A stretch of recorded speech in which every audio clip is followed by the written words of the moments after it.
Salve, salve, amigos e amigas do Podclave. Mais um episódio começando por aqui. Pedro Bontorim, ao lado de Humberto Dantas. Salve, Betão. Salve, Pedrão. Mais um episódio pra gente discutir a respeito dos caminhos que a música, dos rumos que a música tem tomado. E hoje vamos falar de um tema bem legal, hein? Bem legal. E eu tenho certeza que você que está nos ouvindo pode ter tido algum preconceito ao ver o nome do nosso episódio.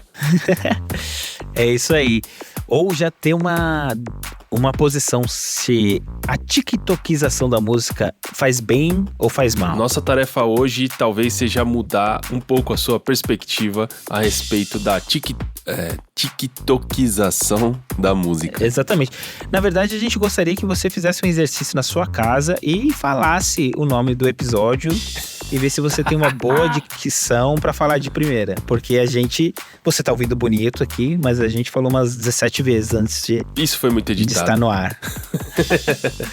Mas uma coisa muito legal, né, Betão? O Podclave começou em 2020. O ano que o TikTok estourou, mas não foi o ano que ele começou, né? O TikTok, como a gente conhece, existe desde 2018. Ele é uma herança de um aplicativo chamado Musical.ly, que era um aplicativo de lip sync, que nasceu em 2014 e foi vendido para ByteDance, que é um conglomerado bizarro e poderoso da China. E é muito louco, né, Pedro? Porque a gente fala a respeito dos impactos que o TikTok tem na música. A gente fala desde sempre, desde, sei lá, das primeiras reuniões que a gente teve no Podclave para fazer os episódios, a gente já falava a respeito do TikTok e tal. Enfim, cá estamos com informações e discussões afiadas para fazer esse episódio. É isso aí. Esse então é o primeiro episódio totalmente dedicado para essa temática. E a ideia aqui é justamente a gente tirar os estigmas, tirar os preconceitos e trazer luz para o que de fato é verdade, os impactos que tem feito, sejam positivos, negativos, ou sejam neutros, porque o TikTok é muito mais do que um aplicativo de dancinhas. Contra dados não há argumentos, né, Pedro? Exatamente. E essa sempre foi a proposta do Podclave, trazer o máximo de dados aqui para os nossos episódios, e foi exatamente isso que a gente fez hoje. A gente reuniu uma série de dados para aí, sim, você tirar a sua conclusão ao final desse episódio a respeito do TikTok. É isso aí. Bom, vamos lá. A gente fala um pouco da linha do tempo e, como dissemos, a matriz do TikTok era aquele aplicativo chamado Musical.ly de lip sync. É não só a matriz do TikTok, como a matriz das dancinhas. Então era o vídeo que a molecada fazia dublando uma música e fazendo uma dancinha.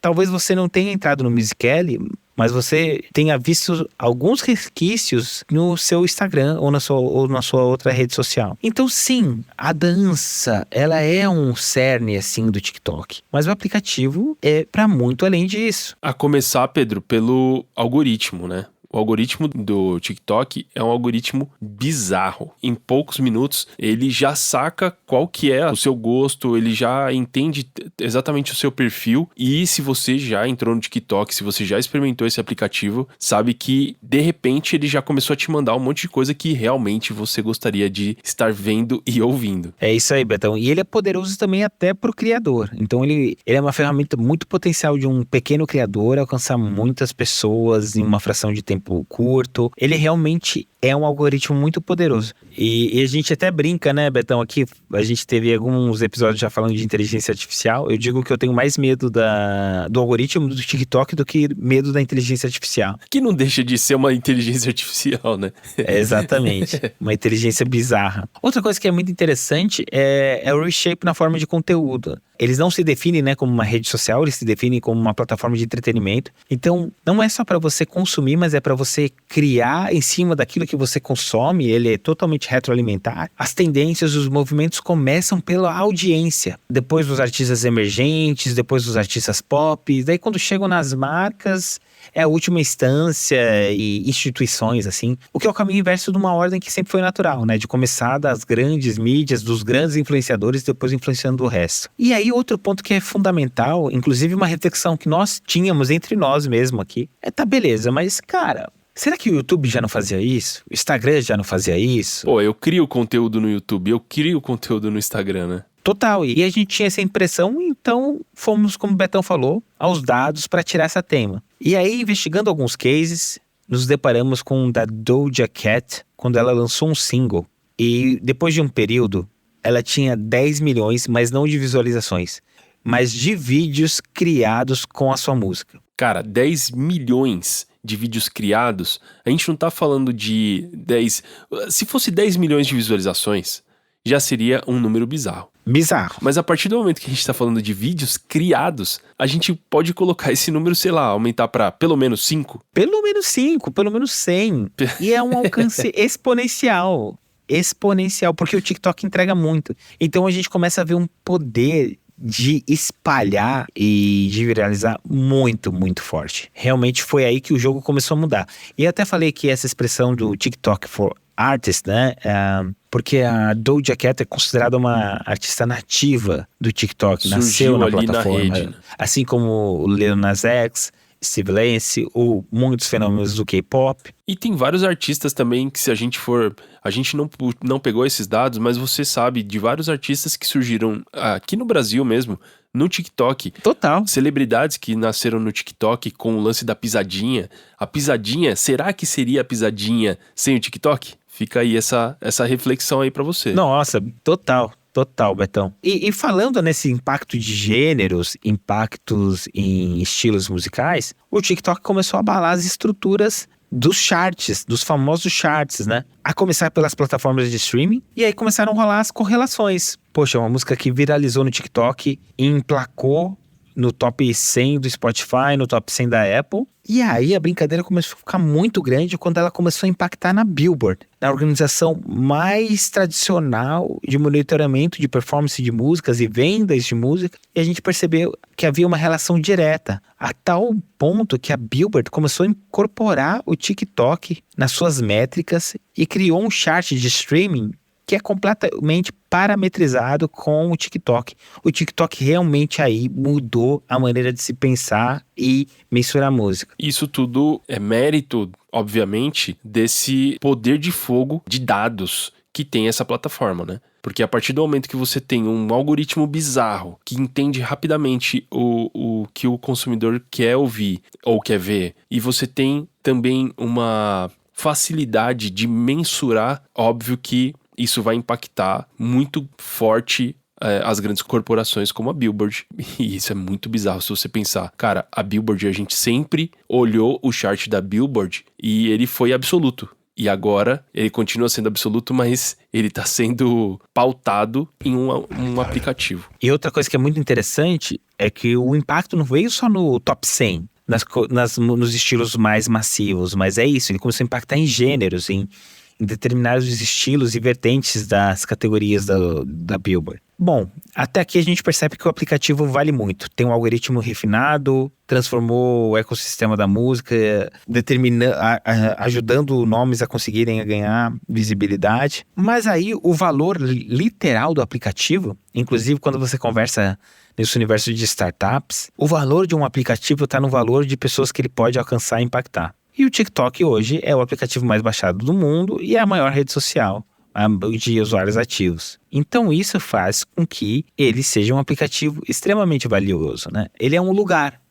onde pessoas estão, onde existe um fluxo de criação, existe uma dinâmica própria. Então por si só, ele realmente é um ambiente que a gente precisa estar de olho e estar presente. Se você coloca no TikTok a respeito de um assunto que você quer pesquisar, cara, tem zilhões de vídeos falando, e aí Exatamente. E é muito louco. Abrindo mais esse leque, você já deve ter visto vídeos de dentistas, vídeos de médicos, vídeos de gente comentando casos, comentando coisas, e então não é só um gênero ou um tipo de conteúdo que se cria. É uma infinidade de conteúdos que se criam ali. É verdade, Betão. E você falou sobre uma parada das buscas. Vale reforçar aqui nesse episódio. A geração Z não busca no Google, não busca no Spotify, eu não tô falando de música não, eu tô falando de informação. Não busca em podcast, ela busca no TikTok, como uma receita, ela busca um tutorial, ela busca qualquer coisa, busca um podcast,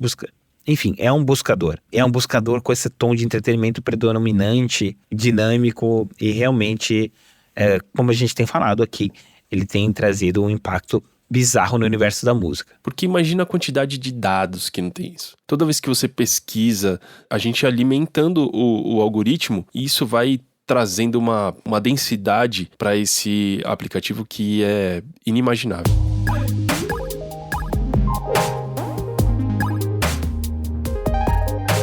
E ao mesmo tempo que ele traz esse peso, ele tá mudando o jeito da galera pesquisar, da galera ver, ele também tá mudando o jeito que se cria a música, né, Pedro? É isso, Betão. Como você bem disse, essa riqueza de dados dá uma possibilidade do artista ter quase que em tempo real uma resposta do que o público tem pensado das suas músicas. E não só isso, como olhando como as pessoas reagem à música, ou o que elas estão buscando em questão de ritmo, e estilo e sensação, um artista poder criar algo direcionado para aquilo. Então, hoje realmente existe essa, como diz o nome do nosso episódio, né? A tiktokização da música. E existem essas máximas. As músicas estão ficando terríveis, eu não consigo mais ouvir.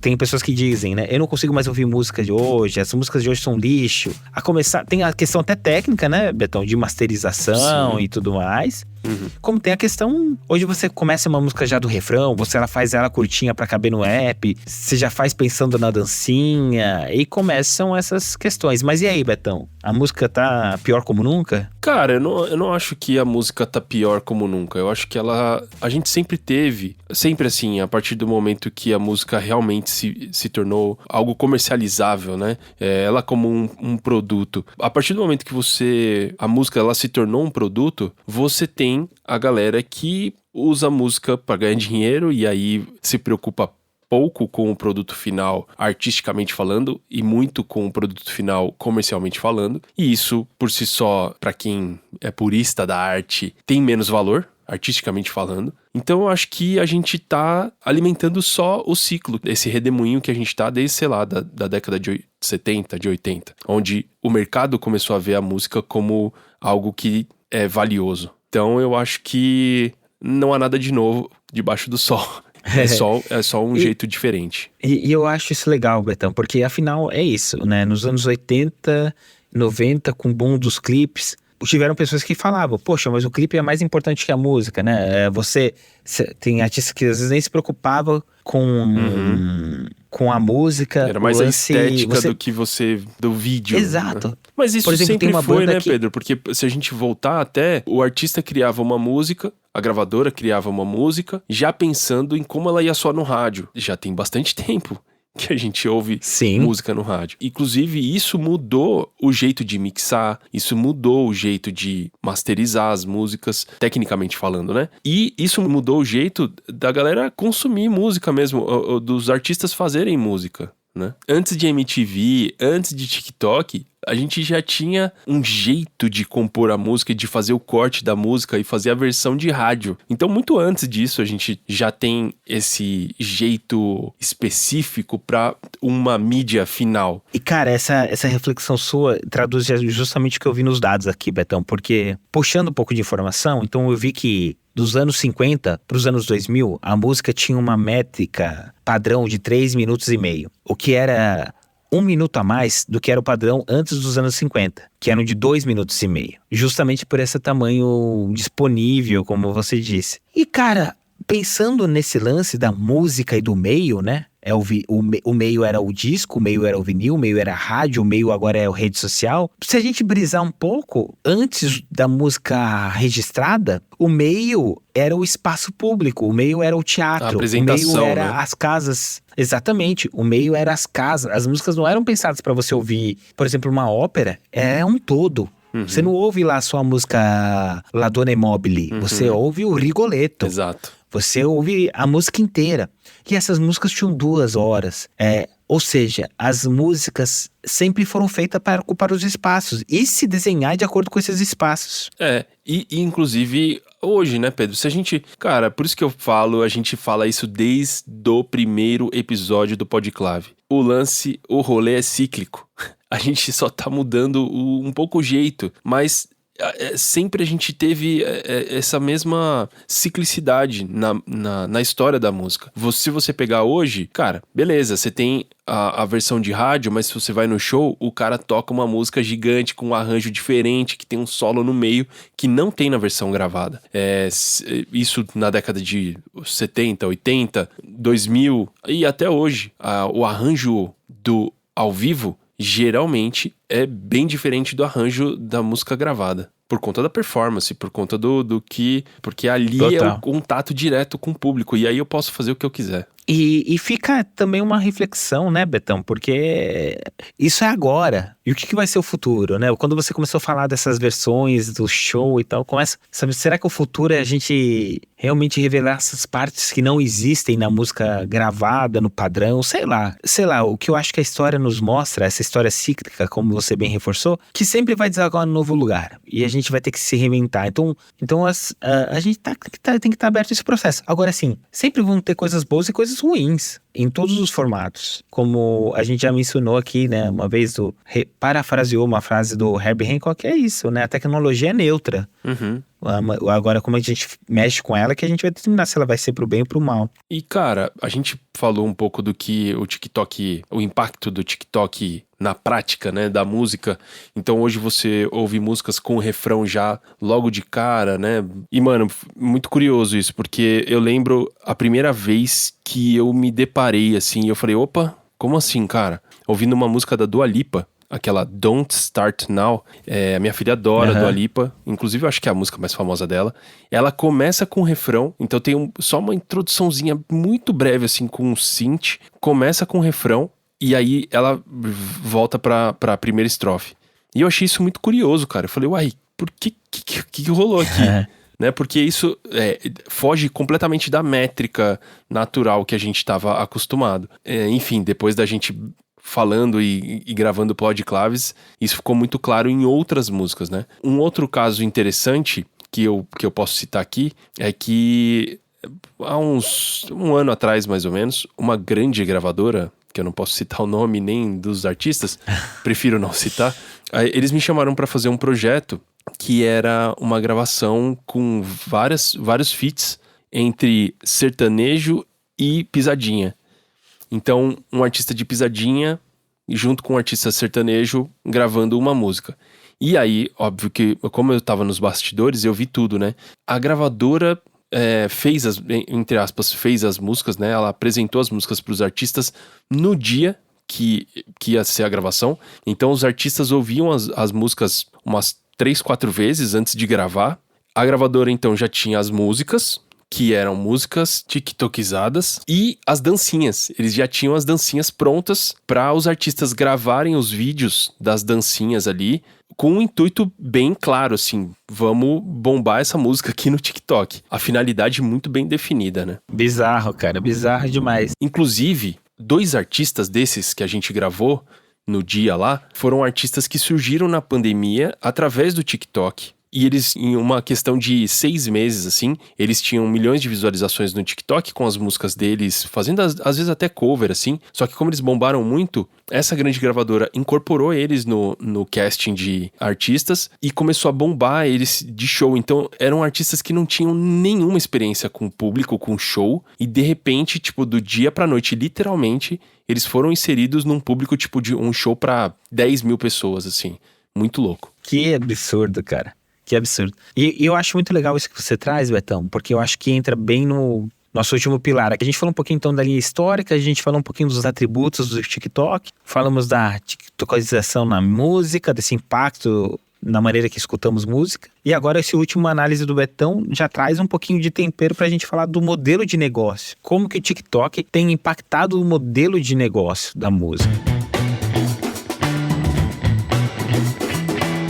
E assim, não só o TikTok, né, gente? Mas como a gente falou, o TikTok apresenta um novo modelo de consumir mídia e de interagir com as mídias. E nesse novo modelo, que nós do PodClave estamos trazendo, mas não somos nós que validamos como um novo modelo, é um estudo maravilhoso da Media Research, que foi apresentado no último South by Southwest. O TikTok é considerado a referência desse novo modelo contra a cultura da indústria da música. E uma característica desse novo modelo é que a música não é mais a protagonista, é o entorno da música. Tanto na questão de monetização, de gerar receita, como de se pensar e se relacionar com a música. Hoje a gente vive uma sociedade que é completamente... Nunca ouviu música como se ouve hoje. Inclusive na apresentação no Stream On, um evento do Spotify, o fundador do Spotify esse ano, começou o evento falando assim: nunca antes da história deste mundo artistas fizeram tanto dinheiro com a sua música como hoje. Agora a questão é o quanto que eles estão fazendo. Que fizeram dinheiro, fizeram. Exato. A gente não tá falando que fez R$10 uma coisa é fazer dinheiro, outra coisa né? É ter esse dinheiro no bolso, né? São coisas muito diferentes. Mas enfim, então são verdades. Então esse novo ecossistema, as pessoas ouvem música como nunca, se produz música como nunca, mas a música ela é um pano de fundo, ela é uma trilha. Você tá numa rede social, vendo um vídeo, vendo uma receita, mas tem música sendo executada e tem música gerando direitos. É isso, no TikTok a música você não vê um vídeo no TikTok de alguém performando, talvez sim, né, Betão? Talvez nós, né? Porque o algoritmo nos conhece. Mostra ali um cara fritando, tocando um baixo, tocando uma guitarra. Uhum. A música pela música, né? A grande massa não. A grande massa tá vendo uma dancinha, tá vendo um vídeo de alguma coisa rolando, um vídeo do gatinho. Um vídeo de reflexão com uma música... Uma frase do Cortella, com uma trilha sonora do Hans Zimmer. Exatamente. Então... Mas enfim, então é isso, deu pra sacar a ideia, né? A música ela é um entorno, seja no game, seja na rede social, seja no que você estiver fazendo. Outra coisa muito forte, o TikTok começou a entender isso e se preparar com modelos de negócio para isso. O que eu quero dizer com isso? O Saudon, que é uma plataforma de distribuição musical do TikTok, onde o artista hoje ele sobe a música diretamente no TikTok, e não só no TikTok, mas o TikTok também leva essas músicas para as outras plataformas de uma maneira gratuita.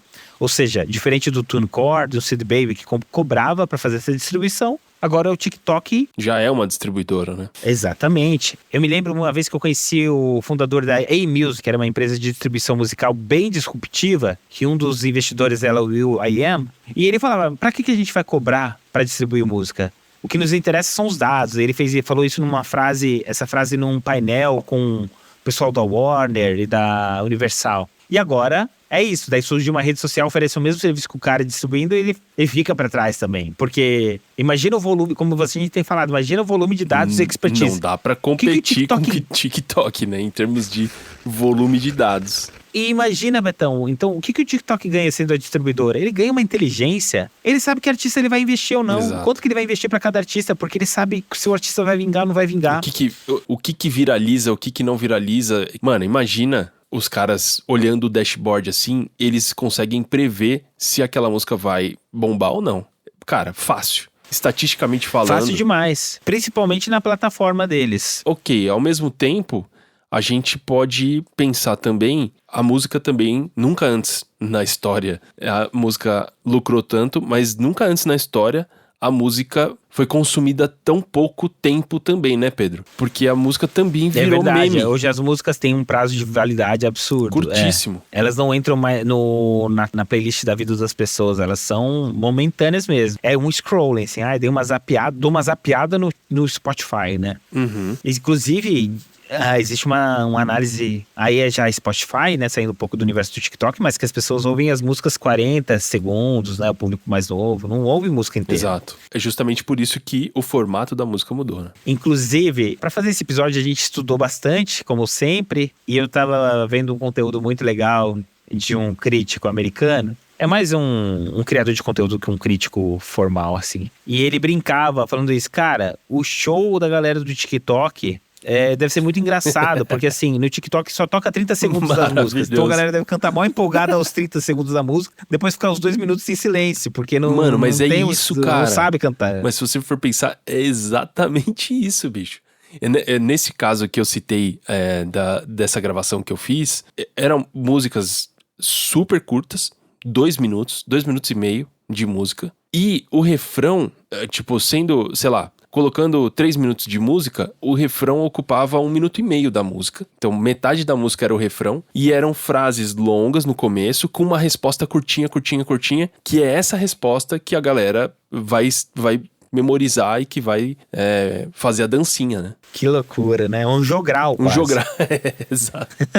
Uma coisa muito legal, falando nessa questão do modelo de negócio, né? Que o TikTok traz, né? Ele traz um modelo da retroalimentação, né? Então, ela é uma plataforma de cíclica, de um movimento contínuo, que é a criação de conteúdo, distribuição, consumo e a recriação daquele conteúdo. Tudo na plataforma. Isso é muito Então hoje você louco, cria, cara. você sobe ali, você consome ali, você recria inspirado naquilo e distribui e fica nesse fluxo contínuo. Outra coisa que tem também é dessa questão de uma compreensão dos fandoms, né? Da relação numa complexidade e de entender que existem diferentes graus, assim, né? Esse conceito que também a gente já falou um pouco aqui na Clave, que é o dos fãs passivos, dos fãs ativos e dos superfãs. É uma plataforma do lugar de criação, ela é uma plataforma com esse potencial de distribuição e onde concentra os fandoms. Então são esses 3 pilares: criação, distribuição e o fandom. Enfim, muita informação aqui para vocês entenderem melhor a respeito do TikTok.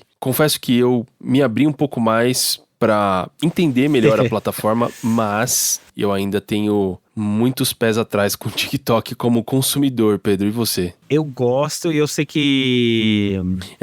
Eu entendo o valor nutricional, mas o meu apetite não é muito voltado para isso. A minha opinião honesta é que eu queria entender melhor. Assim, eu gosto... Eu não entro ainda no meu hábito. Para mim não é automático. Vou dar uma olhada no TikTok, vou explorar, vou criar conteúdos aqui. Você já tentou, né? Eu lembro que você tentou uma época ser um TikTok. Por exemplo, esse papo não me faz querer de novo.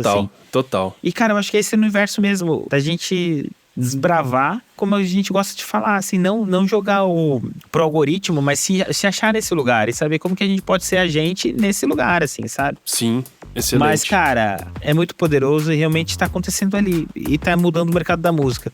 Eu acho que uma coisa que a gente fala muito no PodClub também, baixar a nossa resistência contra as mudanças e entender o que tá acontecendo, assim. Sempre liga um alerta quando a sua resposta for, naquele tempo era melhor. Sabe, amanhã não vai ser como hoje mesmo, e graças a Deus, porque o mundo sempre vai pra frente e muda. Então, sempre acende um alerta quando você fica muito nostálgico, assim. É um sinal que talvez a gente esteja ficando velho ou não esteja entendendo as novidades. É isso. Ou talvez a gente esteja certo também, mas liga o alerta. Eu lembro que eu falei isso recentemente para um amigo, e eu acho que a partir do momento que a gente se propõe a trabalhar dentro desse mercado, a gente, já falei isso em vários episódios, a gente precisa estar aberto às mudanças, a gente precisa estar aberto para o novo, e a gente precisa estar, mais do que aberto, a gente precisa estar inteirado, estar ligado, porque senão a gente vai ficar pra trás, a molecada vai ficar na frente. Total, que a gente tá ficando velho, isso é um fato. Exatamente. Cara, a gente tá velho quando a gente vê fenômenos irem e virem. Quando você vê uma bandinha de moleque, e daí esses moleques já não são moleque, já ficaram pra trás, já são antiquados, não precisamos dizer nomes. E aí Todo você mundo percebe sabe. que você tá ficando velho mesmo. Todo mundo sabe de quais bandas a gente tá falando. E que estão fazendo turnê. Exatamente, elas mesmas. Turnê de 20 anos de carreira. É isso. Maravilhoso, Pedro. Mas sempre bom. E já estamos aqui fervendo a cabeça pros próximos episódios, então a gente convida você a deixar seu comentário aqui, compartilhar a mensagem, ouvir os nossos episódios passados, eles raramente são datados, então aproveite nossos acervos e a gente volta logo. Um abraço e até a próxima. Valeu, Valeu, Betão. Pedro. Um abraço para todos. Tchau.